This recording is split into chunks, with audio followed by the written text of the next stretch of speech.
Welcome back to the swamp, my friends, and welcome if you're new. Today I'm going to be sharing some creepy and downright disturbing horror stories sent in by viewers just like you. As always, if you have a story that you would like to share in a future episode, be sure to submit your story at swampdweller.net or the email you can find in the description down below. I would love to share your story with everyone here in the swamp. Now, be sure to hit that like button, subscribe if you're new, and get ready for these downright strange and rather unhinged, disturbing horror stories that'll freak you out tonight. Today's episode is sponsored by Ghostbed, and Swamp Folk, I can tell you I absolutely love the Ghostbed products. I've been using a pillow that they've sent me for a while. It's like self-cooling, and it's honestly one of the greatest things I've ever gotten in my life. I cannot rave about it enough, so I'm really excited that they're sponsoring this episode. As I'm sure most of you swamp folk know, we love talking about people we adore, and we love getting a good night's sleep here in the swamp, especially after a good scary story. Well, that's why we love the great folks over at Ghostbed. As a family-owned company with over 20 years of experience, Ghostbed knows a thing or two about crafting the perfect mattress. They use only the most durable, supportive, and long-lasting materials so you can trust that your bed will provide you with years of excellent sleep. What sets Ghostbed apart is their signature and patented cooling technology. Say goodbye to those restless, sweaty nights of sleep. Every mattress keeps you cool and comfortable, so you can sleep like a dream. When you purchase a Ghostbed mattress, your comfort is guaranteed with their 101 night sleep trial. You can try it out risk-free and experience the difference for yourself. Plus, they offer free shipping, and most items ship within 24 hours. Visit ghostbed.com/swamped to save 50% off site-wide. Ghostbed offers high-quality mattresses at a fantastic price. Their #1 seller is the Ghostbed Luxe, designed with premium memory foam and cutting-edge cooling technology that reacts and adjusts to your body heat as you sleep. Or if you prefer more of a hybrid feel with both foam and coils, check out the Ghostbed Flex Hybrid for the perfect blend of comfort and support. And if you need any assistance along the way, Ghostbed has a team of dedicated sleep experts ready to help you find the perfect mattress. They'll guide you through the options and ensure you make the best choice for your needs. Ready for a more comfortable way of sleeping? Visit ghostbed.com/swamped, and because we're all about sharing the love here at the Dark Swamp, use the code SWAMPED to save 50% off your purchase site-wide. Again, that's 50% off your purchase site-wide at ghostbed.com/swamped using code SWAMPED.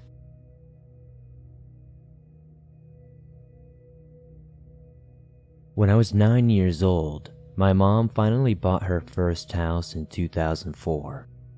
The house had 5 bedrooms, 2 bathrooms, and a basement with a washer and dryer. However, my favorite part of the house was the backyard.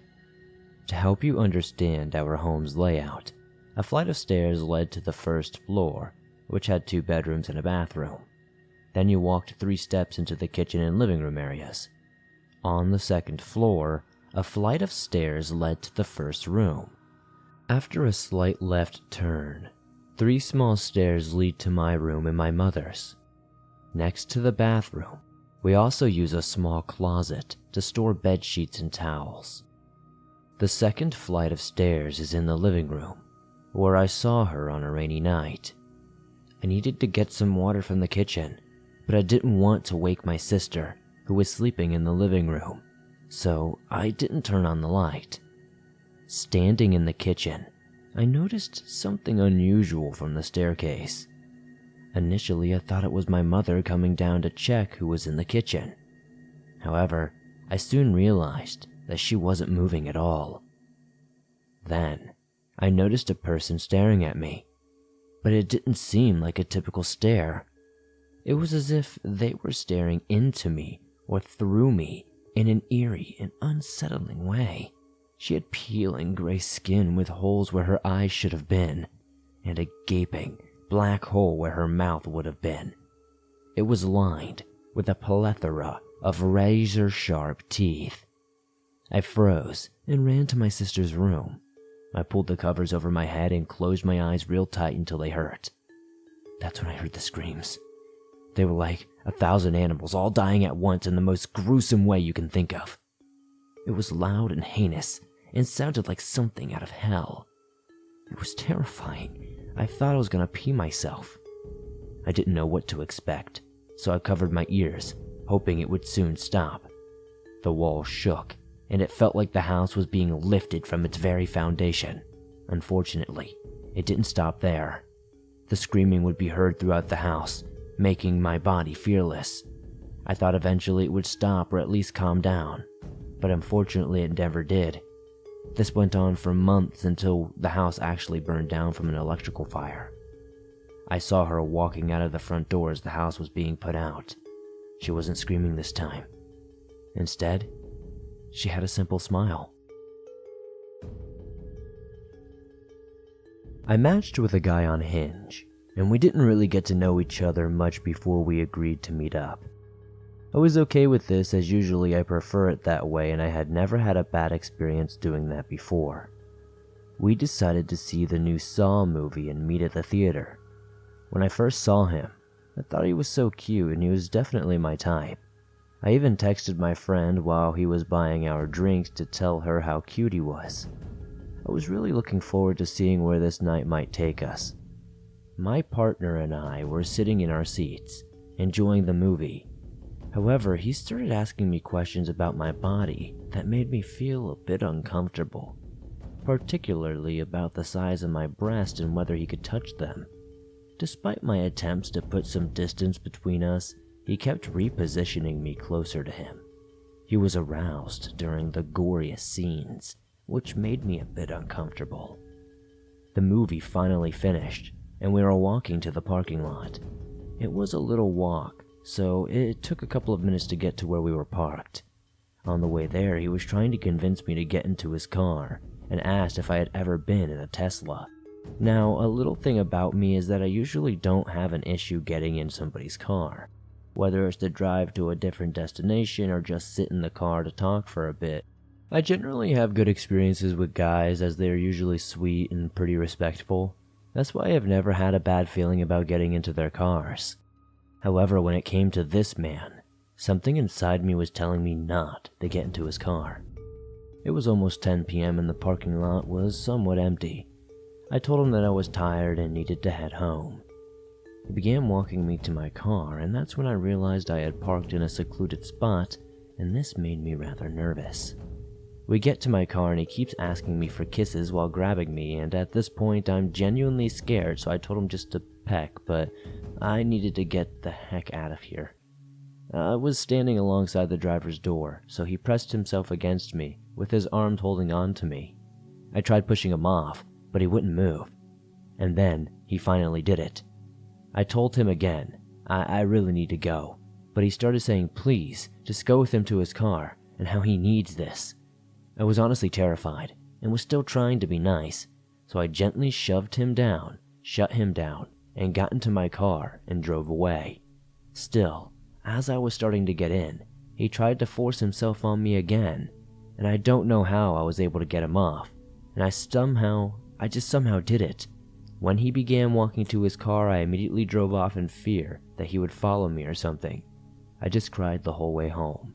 This is the first time I've told this story in its entirety, with as many details as I can. It's a bit scary, but it's nice to finally get it off my chest.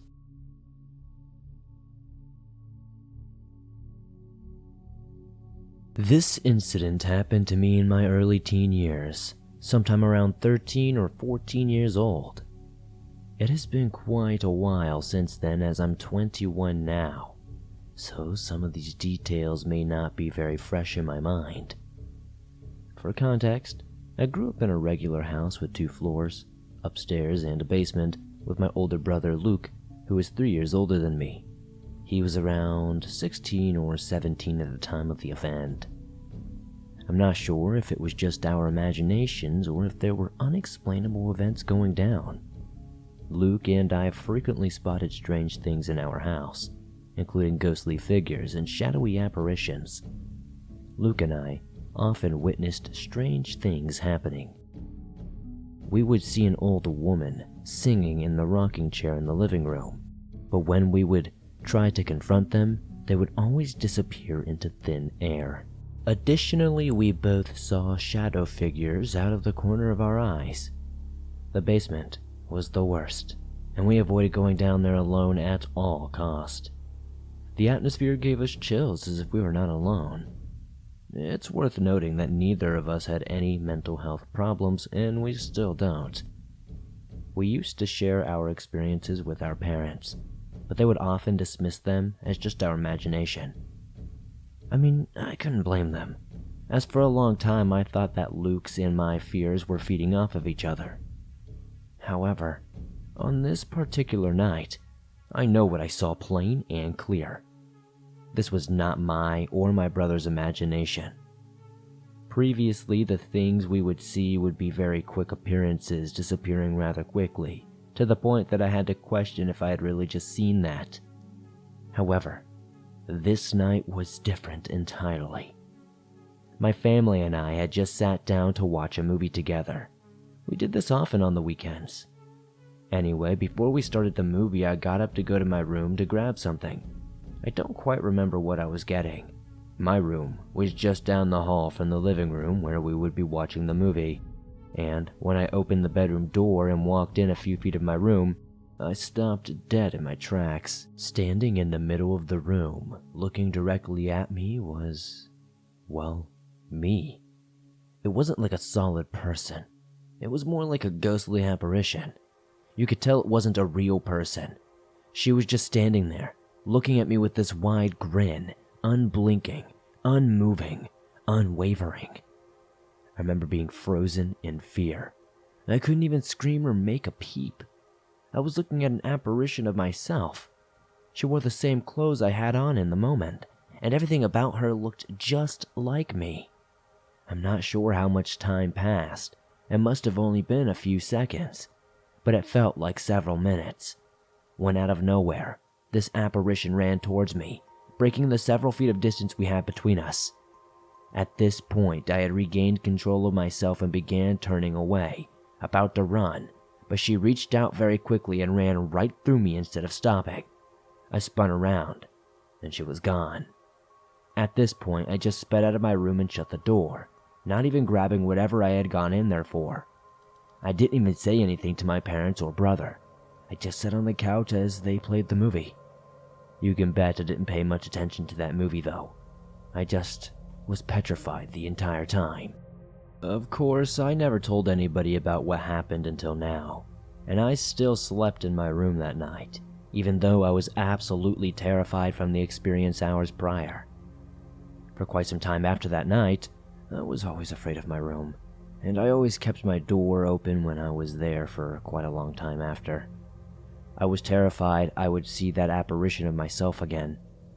Eventually, however, I did try my best to forget about it, and teenage life definitely helped that.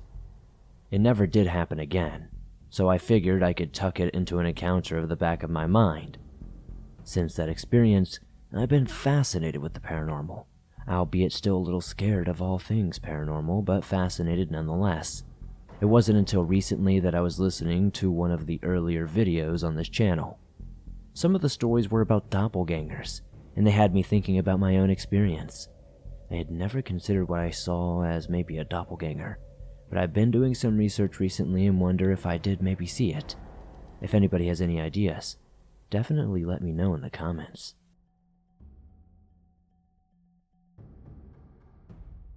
To give you some background on this story, I grew up in a small town in the middle of Washington state.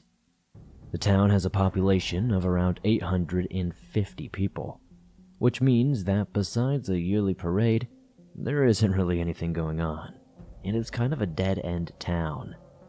During the time that this story takes place, people were mostly concerned about the economic crash in drugs slowly making their way into the town. But that's a whole different story for a whole different episode. In our town, where there were 2 gas stations that were both owned by Chinese immigrants, the events of this story took place back in 2009 when my friends and I were hanging out in the town during the summer. We all had our scooters and rode up the few streets racing each other and having conversations that were typical of kids our age. We talked about things like Pokemon, girls, and the latest movies and music that were popular at the time. As we were riding behind one of the old stores, we all heard a commotion going on in the street in front of us. We decided to go ahead and ride to where we heard everything, and there, I saw something I never would have expected. I saw multiple cop cars, an ambulance, and a giant pool of blood on the sidewalk across the street. A crowd of townspeople was building by this point, as nothing of this magnitude had ever really happened here. All of us in the crowd were clamoring, trying to find out what had happened, and it would take a couple of weeks to really learn the full story. There was a gas station with old-fashioned pumps. You had to turn the handle to fill up your vehicle. After filling your tank, you would pay for what you owed inside the station. Many people liked the station because it was cheaper than other ones. However, one day when a customer arrived, things took a turn for the worse. From what I heard about this after later on reading about it, the guy did all the steps except wanting to go in and pay. Almost on instinct, the station's co-owner walked out, a woman in her 40s, telling him he needed to pay for the gas. And then, without warning, he ran over to her and hit her with his vehicle, proceeded to back over her and drive over her again. From what I heard, the initial scene was awful, and she was confirmed dead at the scene. The police apprehended the man, and the local broadcast of the case gripped the town. It turned out that the man was mentally unstable, most likely suffering from some sort of paranoid schizophrenia. During the trial, he claimed that he was Jesus Christ and demanded that everyone in the court bow before him. After the trial, it was unsurprising that he was deemed insane and unfit for a murder trial. This was unexpected, given his previous criminal record, but the judge took into account that the defendant was off his medication. Following this incident, people moved on, and it's now scarcely remembered except by those who actually witnessed it. I've seen a few stories on this show in the past about how carrying a can of gas in your trunk is dangerous. First of all, that's just nonsense. First, unless someone rear-ends you while you're on fire, there's much more of a risk of explosion or fire from the gas in your tank. Secondly, the dangers you're putting yourself in by not carrying spare gas far outweigh the apparent risk of doing so. And now I'll tell you why. I used to drive around the country a ton as a part of traveling and being a salesman. Before my retirement, I was an aluminum siding salesman, and although it was a tough job that kept me away from my family for weeks at a time, it was incredibly financially rewarding, especially in northern states like Nebraska where winter temperatures could drop to dangerous levels. So as you might have guessed, I ended up stuck by the side of the highway one rough winter when I discovered I had forgotten to top my gas can before my journey. I was furious with myself, but almost pretty frightened. The weather was making a turn for the worst, and it would be hazardous to go looking for a gas station. So I was forced to hitchhike. The thing about the Midwest is that people can be much friendlier than out on the East Coast. Maybe it's those rural sensibilities, but I was on that highway for a lot less time than I expected when a car pulled up on the verge, and a driver enthusiastically invited me to hop in. He told me his name was Donald, and the vehicle he was driving was like anything I'd ever seen. He turned the thing into a mobile home, and the car looked highly lived in. Laptop and phone chargers were running out of battery attachments, garbage was dumped in the footwells, and even a loudspeaker was grafted on top of the car. It almost looked like a police cruiser from some post-apocalyptic future. Anyway, I climbed into this guy's car and explained that I needed him to drive me to the nearest gas station if possible so I could get back on the road. In a raspy, gravelly voice, he agrees to help me out, and we are on our way. But as soon as we are back on the highway, he starts asking me probing questions about my life and job. When I tell him I'm an aluminum siding salesman, he starts accusing me of trying to trick sweet old ladies out of their pensions for paneling that would have them freezing to death in the winter. Now obviously I took serious offense to this. I wasn't some vulture who preyed on the weak. I took pride in my work, even if it wasn't what I dreamt of doing when I was a kid. Donald backed off a little bit at this point and grumbled an apology through gritted teeth. He told me he'd met many bad people in his life, how he didn't mean anything by it, and how he was glad I was one of the good guys. We dodged this conversational bullet when a gas station finally came into view. Donald pulled off the road where I hopped out and headed over to grab a spare gas can. At first, I figured he might drive off on me, and I silently prepared myself that to be the case. Only, he didn't. He stayed, just as he said he would. Yet, as I'm walking back over to Donald's vehicle, something catches my eye that has my heart racing. I can see a flame inside the car. Small enough to be from a cigarette lighter, but still alarming. Given that he's using a lighter in a goddamn gas station, do you really want to talk about serious dangers? There's one right there. I crack the car door and I'm about to ask him what he's thinking when I see exactly what he's doing with the lighter. Donald was burning his hair. "What the hell are you doing, man?" I remember asking him in total and utter confusion. "Saves money on the haircuts," he replied. But here's the thing. I could hear the pain in his voice as the flames reached the scalp and fizzled out. "Besides, you gotta get it nice and hot when you're feathering it, brother." I was utterly lost for words. He was using a cigarette lighter to style his hair.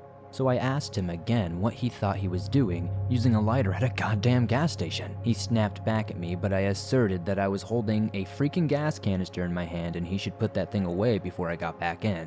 But that's not even the weirdest thing he did. Driving me back to my car, Donald began complaining about tooth pain. I sympathized a great deal. My daughter had some dental work done that previous year and it had cost us a fortune. That and tooth pain can be terrible. So I began to relate the story of my daughter's ordeal. That's when he began to growl and pull over to the side of the road. He seemed furious, and at first I was worried he would try to kick me out of the car, right then and there on the side of this icy highway. But I could never have anticipated what he did next. Donald reached under the driver's seat and pulled out one of the biggest freaking hunting knives I had ever seen in my life. He looked at me, holding the thing tight in his grip, and gave me a wolfish grin. I'm not embarrassed to admit that I was terrified. The guy wasn't playing with a full deck if you're catching my meaning, and I slowly prepared to throw myself out of the passenger side if he went for me with the blade. But he didn't. Instead, Donald put the knife into his mouth and I heard the sharp edge grind against one of his teeth as he bit down on it. I remember desperately wanting to ask him what he was doing, but the words just wouldn't come out. So all I could do was watch as a few drops of blood suddenly bubbled between his lips and ran down his chin. He was ripping his goddamn tooth out with the knife blade. It was horrific, and in the end I couldn't bring myself to watch as he grunted and growled, his raspy voice grinding in agony as he dislodged a tooth with a sickening crunch. As I said, I wasn't watching, but I listened as he spat the broken tooth into his palm, rolled down the window, and tossed it onto the highway. "You could have saved a few dollars on your daughter like that, brother," he said, in between spitting out mouthfuls of blood through the open driver's door window. Again, I couldn't find the words. I was utterly just left in shock and disbelief at what I had been witnessing. Luckily, we rolled up to my gasless car not long after, and as promised, David slowed to a stop and let me out, which helped me get back on the road.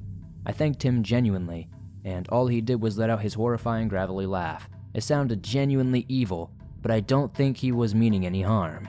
He was just manic. I still think about Donald sometimes and wonder how he's doing, if he still lives in that car performing self-surgery. But on that off chance he comes across this story somehow, thanks Donald, but please get some help. At the time, I was a 20-year-old female who had just moved to a small upstate town. I had grown up in a slightly larger town about 60 miles away and just wanted a new start. I love camping and often go camping in the Adirondacks, but at the time, I hadn't yet made friends to go camping with, so I wasn't going to go into the real woods alone, if you know what I mean. Down the road from me, I had been walking around and found an area where the power lines cut through a wooded section. The power lines were perpendicular to the road. It was near a house, but far enough to the right to the place where I don't think anybody would see me if they were walking the trail that the power lines made. I'm not sure about other countries, but in the United States, they keep power lines clear in case of maintenance. So I wander up there, noticing how it's pretty deep woods, and how far I can get away from the house that I saw on the road. They couldn't possibly think I'm trying to break in. And then, bing, I get an idea. I could go camping up here. It's secluded enough to give the natural woods experience, but close enough to the road that I wouldn't be in danger of wildlife or anything like that. So, I do. I set up camp in this little clearing that I accessed by climbing the hill, following the power lines, then turned left onto what seemed to be some sort of deer trail. Deer are absolutely everywhere in New York. Then I came upon this lovely, flat, grassy clearing. After clearing the dead wood away, I built my fire off to the side. I'm feeling brilliant and independent. It was creepy to sleep in the woods alone, sure, as I had always had at least one camping companion. But hey, whatever. New experiences build new skills, you know? I wandered further down the path the next day to see where it led. I walked for about an hour, and I can see some fields on the right, but they are in the distance, and there is a fence between the fields and the path. So again, I figured people can't be mad for me being here. Then I come across another path. Heading to the right, I follow it. A couple of feet in, it curves slightly, and there's an old van to the left of the path. Well, that's strange, but it's about 1 p.m. near noon anyway, in broad daylight, and the birds are chirping, so I don't really feel in danger. I go up to the van, which had been there for a very long time, clearly. It was like a 70s style make. It made me kind of think of Scooby-Doo, and there were overgrown weeds all around it. There are streaks of brownish red going down the side from the bottom of the doors. I looked in and saw what appeared to be an old bedding or something in the back, but it was all shredded up, and the curtains in the windows were shredded as well. There was clothing strewn about. It looked like the clothing was from the 70s or early 80s. I still felt no danger per se.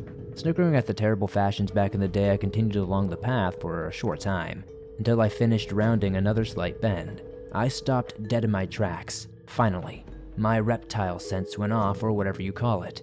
I wake the hell up, and my head is screaming at a total volume that I've never heard before. Up ahead, there is this creepy-ass doll hanging from a tree by its neck with a noose. Not just stuck in the trees, but just left there as it was hanging. It was terrifying, to say the least.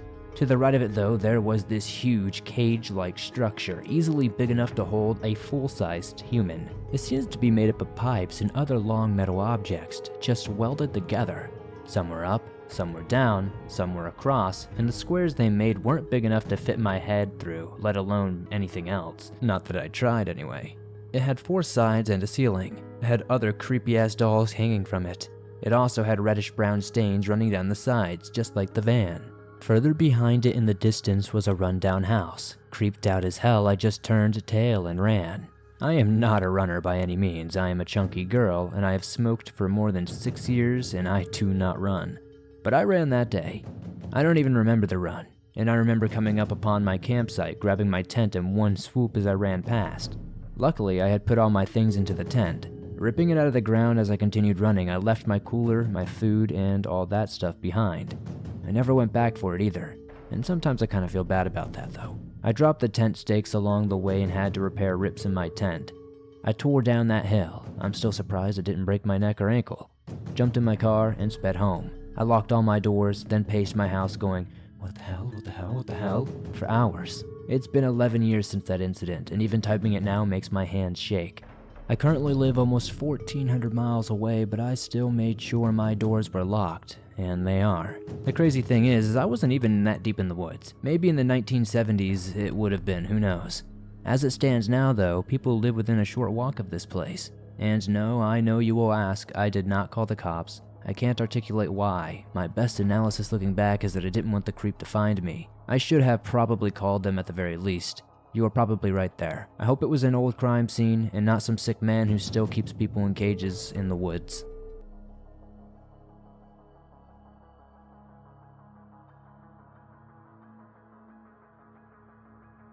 Thanks for listening to these creepy and downright strange and disturbing horror stories that'll freak you out tonight. Now, I know a lot of these stories aren't typically the ones I would cover on this channel, but I thought it would be fun to read something a little bit new. If you guys enjoyed these stories, please be sure to let me know by slapping that like button, and be sure to throw down a comment in the comment section. The more likes, comments, and just interaction in general this video gets, the more YouTube promotes it, and that helps the swamp grow its ever-expanding waters. If you're new to the swamp, why not join us? Be sure to subscribe and turn on notifications so you don't miss a new episode. I upload multiple videos every single week on all things natural and supernatural. I'd love to know in the comments down below what story was your favorite tonight. And if you're on the go, but don't have YouTube Premium, but still want to download and listen to your favorite Swamp Dweller scary stories no matter where you go, absolutely free, you can download them from Spotify, Apple Podcast, Google Podcast, and pretty much everywhere else you find your favorite podcast online. Thank you guys so much for supporting the Swamp the way you do. Be sure to join me over on social media on X, Twitter, whatever you want to call it, Instagram, Facebook, all the other fun places. I post funny cryptid memes on Instagram quite a bit, so if you're into that kind of stuff, definitely come join me over there. And I'll talk to you and see you all soon with another creepy episode.